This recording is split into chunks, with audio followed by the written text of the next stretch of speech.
People talk about emotional intelligence as a social skill. They never talk about emotional intelligence of the self. Hear me out. When people talk about emotional intelligence, they usually mean how you react around others. If they're crossing your boundaries, if they're disrespecting you, and not reacting and staying calm and looking composed, that's what people consider emotional intelligence. But that's social version. That is the social version. But emotional intelligence also include how you handle fear, doubt, inadequacy. Those are emotions too, internally, of how you feel about yourself. It's the moment you don't feel good enough, when you question your appearance, when you don't feel pretty enough according to social standards, when you don't feel like you fit in the room, so you shrink yourself. If you can notice those feelings without letting them define your behavior, that's emotional intelligence, and not the performative kind. If you can feel self-doubt without abandoning yourself, that's emotional intelligence.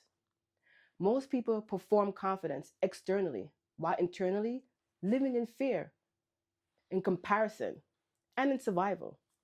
That's not emotional intelligence, that's adaptation. We don't talk about this because internal regulation, it doesn't get the applause. It doesn't. Nobody applauds you for doing the internal work. There's no validation for it. You have to validate yourself. But this is where emotional intelligence actually lives. Is how you respond to your inner world, to your insecurities, to your cravings of food that you know you shouldn't eat because you're on a diet or maybe sick and shouldn't eat those things. Your urge to hide yourself, overperform, or self-sabotage. Emotional intelligence isn't just how you relate to other people. It's how you stay aligned within yourself. And when you feel inadequate, unseen, or unsure, you sit with those feelings and you see, why am I feeling this way?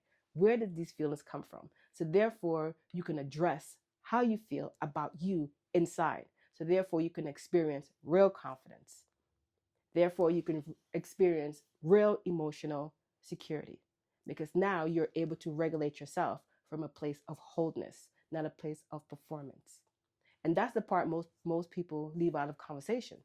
They speak about emotional intelligence, but they don't speak about emotional intelligence of the self, of dealing with your own emotions and not dealing with your emotions to protect you from somebody else, where deep down inside, you're still feeling less than, you're still feeling inadequate, you're still feeling unseen, you're still feeling unworthy, you feel like you don't deserve whatever you want, right?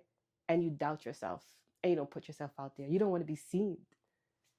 The minute you can deal with those emotions and you see where they came from and why you think that way about yourself, that's when everything changed. That's when you have real confidence, real emotional intelligence. And at that point, you become unstoppable.